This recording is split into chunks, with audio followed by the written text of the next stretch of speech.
The cabin stood at the end of a logging road that no longer appeared on maps. Maya cut the engine and sat in the silence. Snow fell in thick curtains, muffling the world beyond the windshield. The structure ahead looked abandoned. Gray wood weathered to the texture of bone, a stone chimney listing slightly to the left. Windows dark as forgotten promises. She had driven 6 hours from Portland with a duffel bag, 3 boxes of canned food, and a mind too loud to function in the city anymore. The air bit at her face when she stepped out. Cold that had teeth, the cabin door resisted, wood swollen from decades of rain and rot. Maya threw her shoulder against it. The hinges screamed, inside smelled of mildew and mouse droppings, and something older. The mineral scent of stone and earth. A single room, a cast iron stove in the corner. A cot with a stained mattress.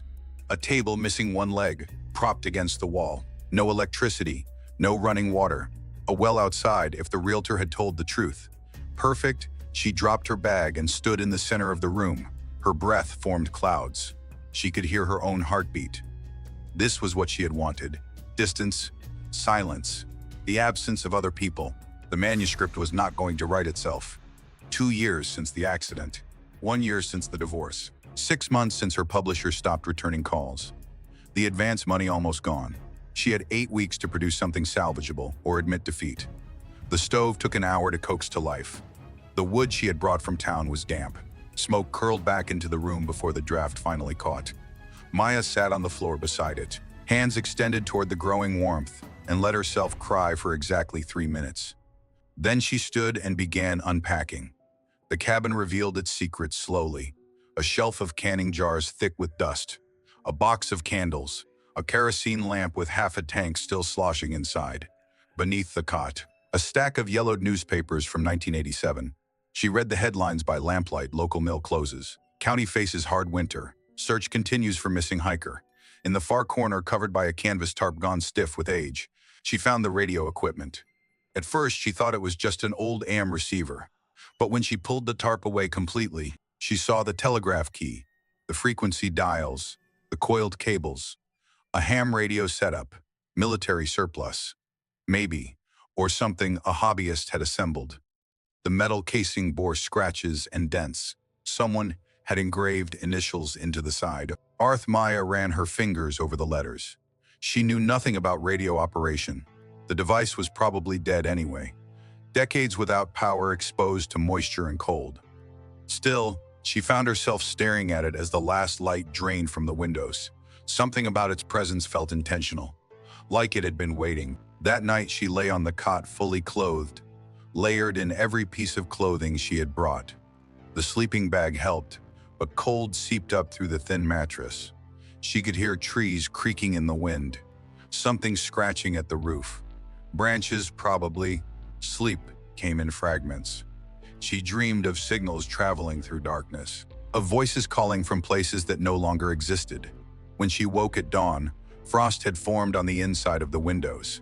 The second day she established routines: chop wood, maintain the fire, melt snow for drinking water, eat from cans, write longhand in the notebook because her laptop battery would not last a week without power. The writing came easier than it had in months. Something about the silence, the way sound traveled differently here, sharper, more defined. The crack of splitting wood, the hiss of snow hitting the hot stove, the scratch of her pen. She worked until her fingers cramped. By afternoon, she needed a break. She paced the small room, restless. Her eyes kept returning to the radio. She knelt beside it, examined the connections. The cable ran to a battery pack, corroded terminals, no chance of function. But beside it sat 3 newer batteries, still wrapped in plastic. D-cells, dated from 2 years ago. Someone had been here recently. Maya felt her pulse quicken. She checked the rest of the cabin more carefully. Found nothing else out of place. No recent footprints outside. The snow would have covered them anyway. Probably just a caretaker. Someone checking on the property, but why leave batteries beside a broken radio? She unwrapped them, cleaned the terminals with her shirt, fitted them into the housing. The equipment hummed to life. A small LED glowed green. The frequency display flickered, then stabilized. Static hissed from the speaker, soft like distant rain. Maya sat back on her heels. She reached for the dial. The frequency numbers rolled past, more static, a warbling tone, something that might have been music, too faint to identify. She turned it off. Her hands were shaking. It should not work. There was no reason for it to work.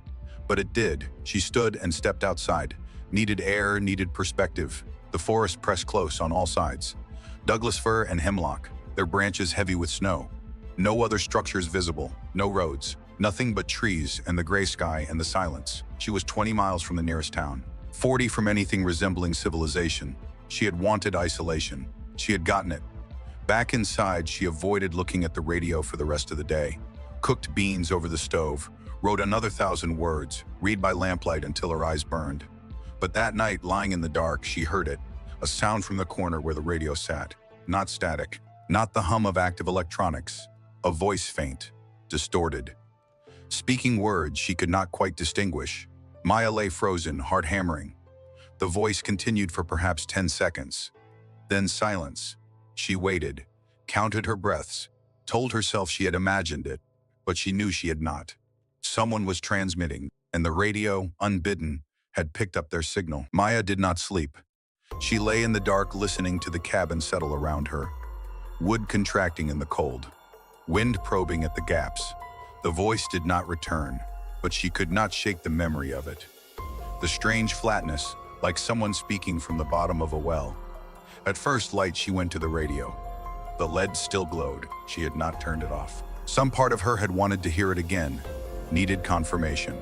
She sat cross-legged in front of it and waited. Static whispered.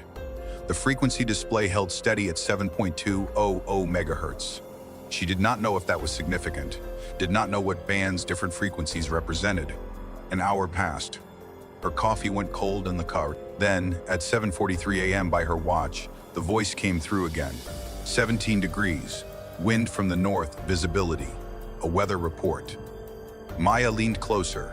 The voice was male, older, each word clipped and precise, but the transmission quality was poor, like listening through layers of fabric. Snow accumulation, 8 inches. Barometric pressure. It cut off mid-sentence. She waited, adjusted the dial slightly. The static changed texture, but nothing else emerged. Maya sat back, her breath misted in the cold air. A weather report. That was all. Someone with a ham radio set up broadcasting local conditions. Perfectly normal. People did that, hobbyists, emergency preparedness groups, loners with too much equipment and too much time. But the timing bothered her. 7:43 a.m., precise to the minute from when she had first heard it. As if on a schedule, she would listen again tonight, see if it repeated. The day stretched long. She tried to write, but the words would not come. Her attention kept drifting to the radio, to the strange flatness of that voice. She went outside to split more wood. The physical work helped. Axe rising and falling, the solid thunk of blade in wood. Stack the pieces. Repeat. The forest felt different today, more present. She kept catching movement in her peripheral vision. Branches, swaying, snow sliding from needles. But when she turned to look, everything was still. She thought about the initials carved into the radio. Arth thought about the newspapers under the cot. The missing hiker from 1987. Stop it, she told herself.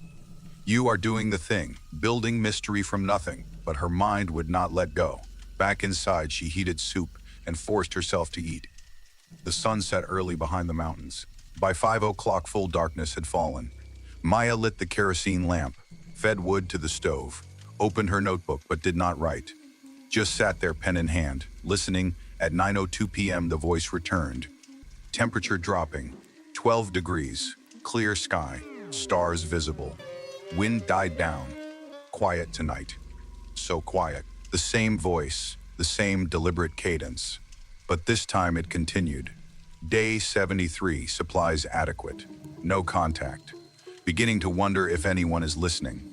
Maya felt her skin prickle. Sometimes I think I see lights moving in the trees. Sometimes I think I hear footsteps on the roof. But when I check, there is nothing. It is just the cold, just the wind, just my mind making patterns from nothing. A pause, static swelled. If anyone hears this, if you are out there, I am at the old fire lookout North Ridge, the one they closed in '85. I thought someone would come by now. I thought. The transmission ended. Maya sat motionless. Her hands had gone numb. She flexed them, trying to restore feeling. The old fire lookout North Ridge. She thought back to the drive-in. The road she had passed.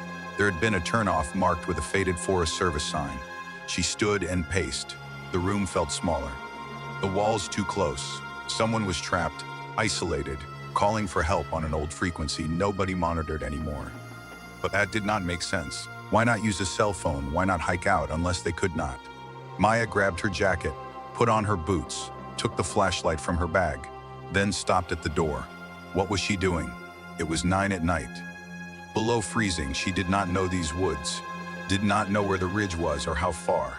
She would be lucky to find her car in the dark, let alone a fire lookout. And besides, the voice had said, Day 73, 73 days of isolation, of dwindling supplies, of no contact. If someone had been stranded that long, they were already dead. She took off the jacket, sat her day back down, told herself she would figure it out in the morning. Check a map, maybe drive to town and ask about the lookout. Alert the Forest Service if needed. But she knew she would not do any of those things, because something about the transmission felt wrong. The voice was too calm, too measured, like someone reading from a script. And there was something else, something in the background of the transmission, a sound almost below the threshold of hearing. She moved closer to the radio, increased the volume, waited for the next broadcast. It came at 11:47 p.m. Day 73, no change. Sky still clear, temperature still dropping. I used the last of the coffee this morning. Funny what you miss. Not the big things, not warmth or comfort, just coffee, just that small ritual. The voice continued, but Maya was not listening to the words. She was listening to the background. There, beneath the static, beneath the voice, a rhythmic sound. Soft, mechanical tap, tap, tap, like someone typing or tapping on wood. The transmission ended. Maya played the sequence back in her mind, tried to identify it. She went to her duffel and dug out her phone. Still had battery, no signal, but she could use it offline. She opened the voice recorder app, positioned the phone near the radio speaker. If the transmission came again, she would capture it, play it back, analyze it properly. The fire in the stove had died to coals. She added wood. The temperature in the cabin hovered just above freezing. Outside, the wind picked up. She heard something scrape across the roof. Branches. Had to be branches. At 2:33 a.m., the voice returned. Maya hit record. 73. Cannot sleep anymore. Keep dreaming about the thing in the trees. The thing that watches. I know it is not real. I know it is just exhaustion, isolation playing tricks. But the dreams feel true. More true than this. More true than static surge. The voice distorted. Words stretching and compressing. Cannot tell anymore what is real, what is memory, what is. It cut off. Maya stopped the recording, played it back. The voice came through clearly on her phone, but the background sound was louder now, more distinct. Not tapping, breathing, someone breathing in rhythm with the words. Close to the microphone. Too close. As if two people occupied the same space. As if the voice was speaking and listening to itself simultaneously. Maya set down the phone. Her hands would not stop shaking. She went to the window, scraped frost from the glass, and looked out into the darkness. Nothing but trees, nothing but snow. But she had the sudden, overwhelming certainty that something was looking back. Morning came gray and cold. Maya had dozed in the chair beside the stove, fully dressed, flashlight in her lap. Her neck ached. Her eyes felt full of sand. She heated water for instant coffee and stood at the window, drinking it. The forest looked innocent in daylight. Just trees, just snow, just the ordinary architecture of wilderness. But she could not shake the feeling of being observed. She needed to understand the transmissions, needed to decode whatever was happening. The phone recordings would help. She played them back multiple times, adjusting the volume, trying to isolate the background sounds. The breathing, if that was what it was, seemed to follow a pattern. 3 seconds in, hold 3 seconds out.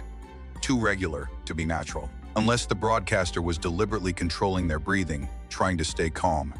Managing panic, she thought about the mention of dreams, the thing in the trees, classic isolation psychosis. The mind turns on itself when deprived of stimulus, creates threats from nothing, but the person on the radio sounded aware of it, analytical, fighting it. That made it worse somehow. Maya realized she had not written anything in 2 days. The manuscript sat forgotten. The whole reason for being here had evaporated. All she could think about was the voice. She needed to find the fire lookout. The problem was the snow.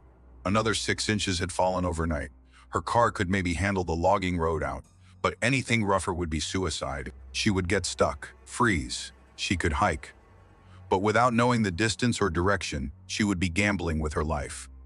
The smart thing was to wait. Document the transmissions. When the weather cleared, drive to town. Report it. Let professionals handle it. But even as she thought this, she knew she would not do it.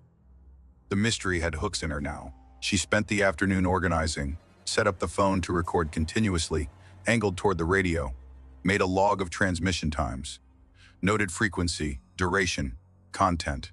The broadcasts came like clockwork: 7:43 a.m., 9:02 p.m., 11:47 p.m., 2:33 a.m. Always the same voice. Always day 73. Why did the day number not change? At the 7:43 p.m. broadcast, the content shifted. Heard it again last night. Footsteps on the roof. I climbed up to check, found marks in the snow, not boot prints. Something else. Long grooves, like something dragged itself up there, like something with too many limbs. The voice paused. I know what you are thinking. I know how this sounds. But I am not crazy. I am documenting what I see, what I hear. Someone needs to know. Someone needs to. Static consumed the words. When it cleared, the voice had changed. Lower now, strained. It is in the walls. I can hear it moving, scratching. It wants in, it wants in. The transmission ended abruptly. Maya sat in the silence afterward. The fire had gone out. She had not noticed. The cabin was freezing. She stood mechanically, added wood, struck a match, watched the flames catch. Her mind was working through possibilities. Option 1, someone was genuinely stranded at the lookout, injured, perhaps suffering from hypothermia-induced delusions. The repeated day number could be a mistake. Trauma affecting memory. Option 2, the transmission was old. A recording from years ago, somehow still broadcasting. A loop, a ghost signal bouncing through the atmosphere. Option 3, it was a hoax. Someone with a sick sense of humor, performance art, a game. Option 4. She did not want to think about option 4. That night, she could not stay inside. The walls pressed too close. She bundled up and went out into the darkness. The cold was shocking. It stole her breath. Stars hung overhead in configurations she did not recognize. No light pollution here, just the vast indifference of space. She walked past her car to the edge of the clearing. The trees started there, dense and dark. She shone her flashlight into them. The beam caught falling snow, turned it to static. She thought she saw something move, stepped forward. A voice behind her said, "Do not." Maya spun. Heart hammering. Nothing there. Just the cabin, just empty snow. She was hearing things now. The isolation was getting to her too. She went back inside, locked the door. Not that the lock would keep anything out. The wood was rotted. A child could break through, but the ritual of locking it helped. She lay on the cot and tried to sleep. Failed. The transmissions haunted her. The breathing, the scratching sounds, the thing in the trees. At 2:33 a.m. she was awake when the broadcast came. Day 73. I understand now why they closed the lookout, why they did not tear it down, just sealed it and walked away. They knew something was here, something old, something that waits. The voice was different now, hollow, like speaking from inside a drum. I tried to leave yesterday, made it 50 feet into the trees. Then I was back at the door. Do not remember walking. Do not remember turning around. Just suddenly there. Again, a sound like wind through a tunnel. If you are hearing this, do not come. Do not try to find me. It spreads. It wants to spread. It needs. The transmission collapsed into static, shot through with sounds Maya could not identify. Organic sounds. Wet sounds. She turned off the radio. Saturday in the dark. Her face was wet. She was crying and had not realized. This was insane. She should leave, pack up and drive out tonight, risk the roads. Anything was better than staying here, listening to this. But her legs would not move because she understood something now. The broadcasts were not random. They were targeted. They were for her. She thought about the batteries left beside the radio. New batteries from 2 years ago. Thought about the realtor who had practically given her this cabin, $300 a month. Remote location. No questions asked. Thought about how she had found the listing. An ad that appeared in her inbox the day after she had searched for isolated writing retreat. An ad she had not clicked on that appeared on its own. She stood and went to the radio, stared at the frequency display, 7.200 megahertz. She picked up her phone, opened the browser despite having no signal, looked at the cached pages from her last internet session, found the article on ham radio frequencies she had been reading weeks ago. 7.200 megahertz fell within the amateur radio 40 meter band used for long-distance communication.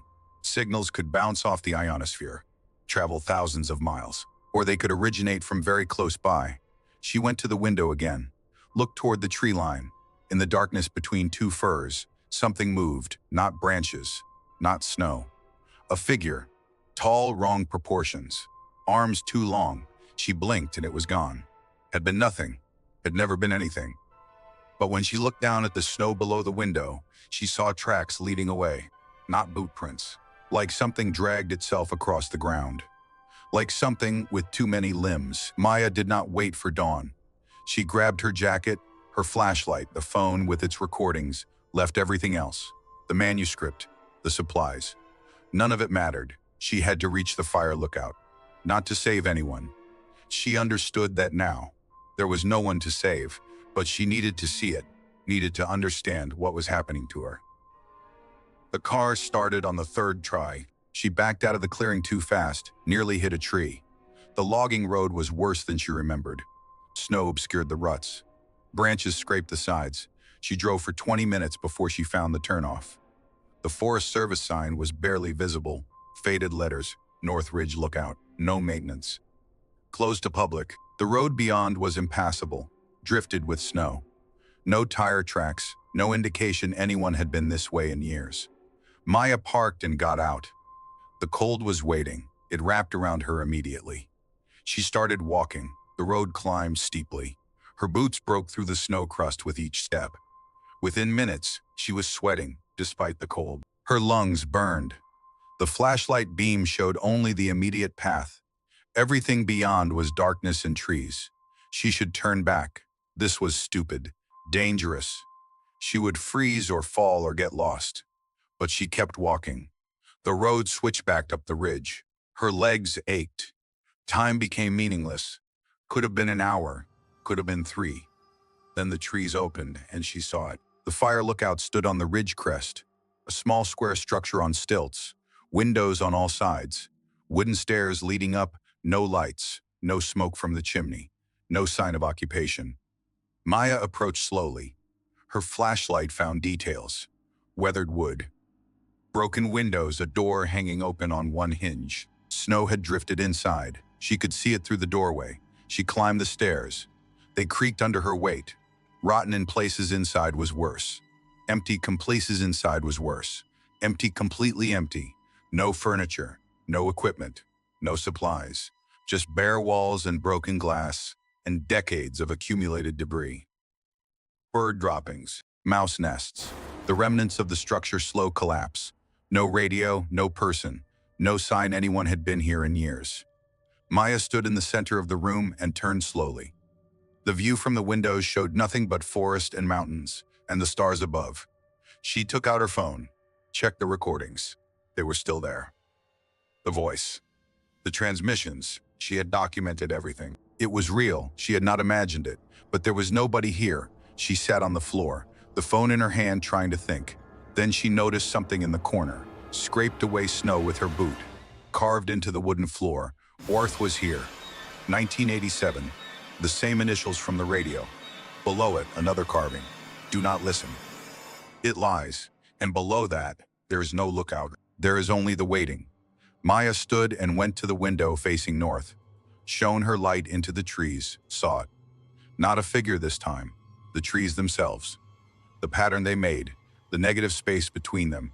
It formed a shape. Massive. Incomprehensible. Like something sleeping. Like something folded in on itself. And as she watched, the pattern shifted. The trees were not trees. They were parts of something larger, pieces of an anatomy she could not fully perceive. The voice came from her phone, not from a recording live. Broadcasting now. Day 73. You understand now. Good. That makes it easier. Maya dropped the phone. It hit the floor but kept transmitting. There was a hiker, 1987, Robert T. Harrison. He came to this lookout, found the pattern, saw what was waiting.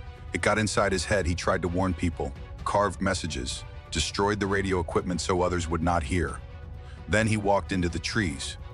The voice was clearer now. No static, no distortion. They found his body 3 months later. Hypothermia, they said. But his journal told the truth, told what he had seen, told about the signal. So they buried the journal, closed the lookout, tried to forget. Maya backed toward the door, but the pattern remains, and it needs to be witnessed, needs to be understood. That is how it spreads.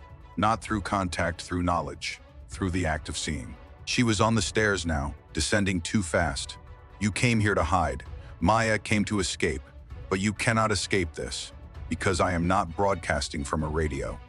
I am broadcasting from inside you. Have been since you first turned it on, since you first heard my voice. Maya hit the ground, started running. The cabin was always here. The listing was real, but the batteries, you brought those yourself. Do not remember. That is okay. Memory is fluid here. Truth is negotiable. She was sobbing now, could not see through the tears, could not feel her face. Run if you want, but there is nowhere to go. The pattern is everywhere. In the trees, in the snow. In the silence between transmissions, you are part of it now. She fell, hit the snow, could not get up. Day 73, Maya. It is always day 73, until you understand, until you stop fighting. The phone was back at the lookout. She had left it, but she could still hear the voice in her head, in her bones. Welcome home. They found her car 3 weeks later, buried in snow at the turnoff to the closed fire lookout. The engine frozen, the battery dead. Inside they found her wallet, her phone, her manuscript notes. The search lasted 5 days. Helicopters with thermal imaging, dogs, volunteers from the county. They never found a body. The official report listed her as missing, presumed dead. Not uncommon in this terrain. The winter had been harsh. 19,000, her ex-husband came to collect her things from the Portland apartment, found drafts of the novel she had been working on, survival mysteries, psychological thrillers, dark stuff. He had always worried about her. There was a memorial service in April small. Her editor gave a speech about talent lost too soon. The cabin stayed empty that summer, but in October a new listing appeared online. $300 a month. Remote location, perfect for writers seeking isolation. The response was immediate. A young man from Seattle, working on his first novel, needed space to think, needed silence. He arrived on a gray afternoon. The leaves had already fallen. The air had that sharp edge that promised winter. The cabin was exactly as advertised, rustic, peaceful, the kind of place where a person could finally hear themselves think. He unpacked, set up his laptop, made coffee on the propane stove someone had left in the corner. That night, he noticed the equipment in the corner. A ham radio, old but functional. Someone had left batteries beside it, D cells, still wrapped in plastic. He was not sure why, but he opened them, installed them. The radio hummed to life. Static whispered from the speaker. He reached for the dial, and somewhere in the forest, among trees arranged in a pattern older than names, Maya stood perfectly still. Her eyes were open, but she was not seeing the trees anymore, was not seeing anything from this world. She was seeing the pattern, finally seeing it completely, understanding it, becoming it. Her lips moved, forming words without sound. Day 1, she whispered to nothing, to everything. The young man heard a voice through the static. Temperature steady, wind from the south, visibility good. He leaned closer. The voice was female, calm, professional. If you are hearing this, welcome. I am at the old fire lookout, North Ridge. I could use some company. It gets lonely up here. He smiled. Another radio operator. Cool. He had always wanted to try this. He reached for the microphone. And in the forest, Maya smiled too. The pattern needed witnesses, needed understanding, needed to spread. One mind at a time. one voice at a time. She had been broadcasting for what felt like years, what might have been minutes. Time worked differently here. But she knew, with the certainty of someone who had seen the truth, that eventually someone would answer, someone would try to find her. And when they did, the pattern would grow. In the cabin, the young man pressed the transmit button. "Hello. Can you hear me? This is..." He gave his name, his location, his story. Maya listened, added him to the pattern. Another thread, another voice, another perspective in the vast. Patient consciousness that waited in the space between the trees. The radio equipment did not matter. The transmissions were just the invitation. The real signal was older, deeper, written in the architecture of the forest itself, in the negative space, in the silence. And once you heard it, truly heard it, you could not unhear it. You could only add your voice to the chorus. In Portland, the young man's girlfriend checked her phone. He had promised to call when he arrived. It had been 3 hours. She waited another hour, then sent a text. No response. By morning, she was worried. Filed a missing person report. But by then, the pattern had already begun again. The cycle, the invitation. Somewhere in the wilderness, a radio broadcasts numbers into the void. Weather, temperature, wind speed. All the meaningless data that gave the voice structure, purpose, and beneath it, barely audible, the real message. We are waiting. We have always been waiting. And now you are here. Welcome. Welcome home.